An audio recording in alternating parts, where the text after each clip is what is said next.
कार्तिक महात्म्य का 23वां अध्याय। नारद जी बोले, हे राजन, यही कारण है कि कार्तिक मास के व्रत उद्यापन में तुलसी की जड़ में भगवान विष्णु की पूजा की जाती है। तुलसी भगवान विष्णु को अधिक प्रीति प्रदान करने वाली मानी गई है। राजन, जिसके घर में तुलसी वन है वह घर तीर्थ स्वरूप है, वहाँ यमराज के दूत नहीं आते। तुलसी का पौधा सदैव सभी पापों का नाश करने वाला तथा अभिष्ट कामनाओं को देने वाला है। जो श्रेष्ठ मनुष्य तुलसी का पौधा लगाते हैं वे यमराज को नहीं देखते। नर्मदा का दर्शन, गंगा का स्नान और तुलसी वन का संसर्ग, ये तीनों एक समान कहे गए हैं।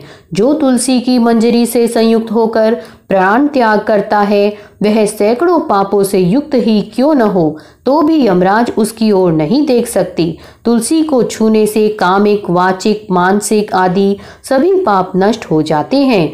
जो मनुष्य तुलसी दल से भगवान का पूजन करते हैं वह पुनः गर्भ में नहीं आते, अर्थात जन्म मरण के चक्कर से छूट जाते हैं। तुलसी दल में पुष्कर आदि समस्त तीर्थ, गंगा आदि नदियां और विष्णु प्रभृति सभी देवता निवास करते हैं। हे राजन, जो मनुष्य तुलसी के काष्ठ का चंदन लगाते हैं उन्हें सहज ही मुक्ति प्राप्त हो जाती है और उनके द्वारा किए गए पाप उनके शरीर को छू भी नहीं पाते। जहाँ तुलसी के पौधे की छाया होती है वहीं पितरों की तृप्ति के लिए श्राद्ध करना चाहिए। जिसके मुख में, कान में और मस्तक पर तुलसी का पत्ता दिखाई देता है उसके ऊपर यमराज भी दृष्टि नहीं डाल सकते, फिर दूतों की तो बात ही क्या। जो प्रतिदिन आदर पूर्वक तुलसी की महिमा सुनता है वह सब पापों से मुक्त हो ब्रह्मलोक को जाता है। इसी प्रकार आंवले का महान वृक्ष सभी पापों का नाश करने वाला है। आंवले का वृक्ष भगवान विष्णु को प्रिय है। इसके स्मरण मात्र से ही मनुष्य गोदान का फल प्राप्त करता है।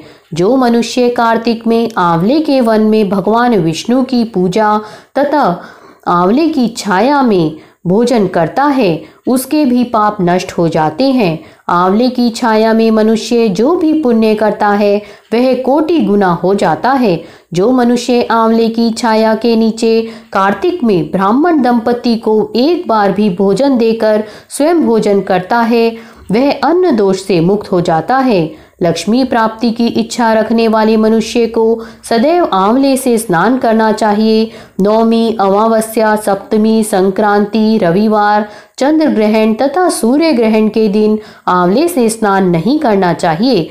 जो मनुष्य आंवले की छाया में बैठकर पिंड दान करता है उसके पितृ भगवान विष्णु के प्रसाद से मोक्ष को प्राप्त होते हैं।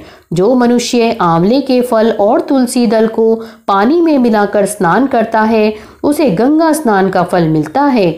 जो मनुष्य आंवले के पत्तों और फलों से देवताओं का पूजन करता है उसे स्वर्ण मणि और मोतियों द्वारा पूजन का फल प्राप्त होता है। कार्तिक मास में जब सूर्य तुला राशि में होता है तब सभी तीर्थ, ऋषि, देवता और सभी यज्ञ आंवले के वृक्ष में वास करते हैं। जो मनुष्य द्वादशी तिथि को तुलसी दल और कार्तिक में आंवले की छाया में बैठकर भोजन करता है उसके 1 वर्ष तक अन्न संसर्ग से उत्पन्न हुए पापों का नाश हो जाता है। जो मनुष्य कार्तिक में आंवले की जड़ में विष्णु जी का पूजन करता है उसे श्री विष्णु क्षेत्रों के पूजन का फल प्राप्त होता है। आंवले और तुलसी की महत्ता का वर्णन करने में श्री ब्रह्मा जी भी समर्थ नहीं है, इसलिए धात्री और तुलसी की जन्म कथा सुनने से मनुष्य अपने वंश सहित भक्ति को पाता है। यहाँ पर कार्तिक महात्म्य का 23वां अध्याय पूर्ण होता है।